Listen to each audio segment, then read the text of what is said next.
पढ़ भी पढ़ उच्ची पढ़ शाबाश। देखें जी माशाअल्लाह निका निका बाल, सर्दी का मौसम ते किवें चेहरा छपा के ते कुरान की तलीम हासिल करने वास्ते आए ने। क्या बात है। सानू भी चाहिए है कि असी भी इस तरह दीन की तरफ अपने बच्चों को रागब करिए।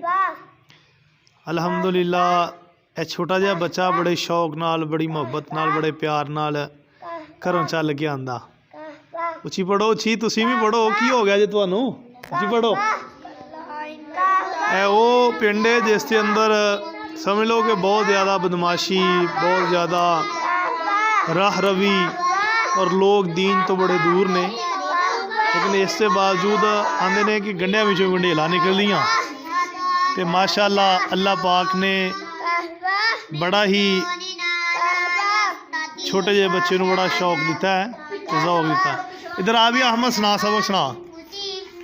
अज का व्लॉग यही आ भी अहमद का सबक सुनने आप। अहमद आ जा, आ जा अहमद, आ जा, आ जा भाई। चलो बिलाल पढ़, तू ही पढ़ भी, तू ही पढ़ बिलाल। ओए तेरा कैदा अड़ गया ही हो।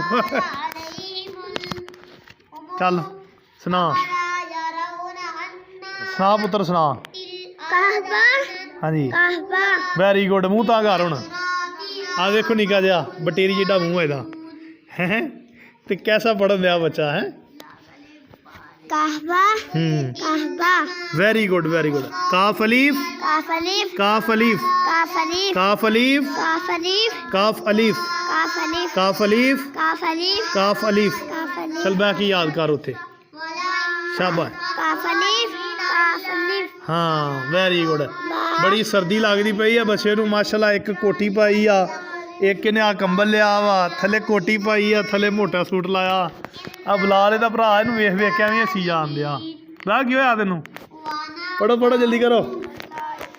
लो जी आ जवार नूं भी वेख लो तुसीं माशाअल्लाह। वेख लो एक खस्ता हालत मस्जिद है, इसके अंदर ये चंद बच्चे पढ़न वास्ते आंदे ने। सर्दी का मौसम तो बड़े माशाअल्लाह बज़ौक बच्चे ने पढ़न दे ने। अल्लाह ताला इन्हां दे इलम च, अमल च, जिंदगी च बरकत दे। इस वास्ते दोस्तों साढ़े वास्ते भी लम्हा फिक्री है।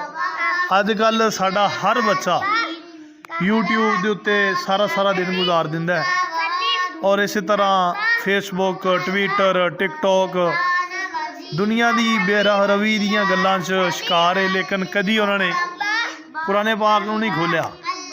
और अगर टिकटॉक ते आए भी ने तो गैर अखलाकी वीडियो, गैर अखलाकी काम, गैर अखलाकी व्लॉग बना के छुट्टी जाते हैं सिर्फ डॉलरां की वजह तो इस वास्ते इस बच्चे की तारीफ भी करनी चाहिए। अल्लाह ताला सानू भी चाहिए कि असीं भी अपने बच्चों को इस दीन की तरह राग़िब फरमाइए। जज़ाकल्लाहु खैरन।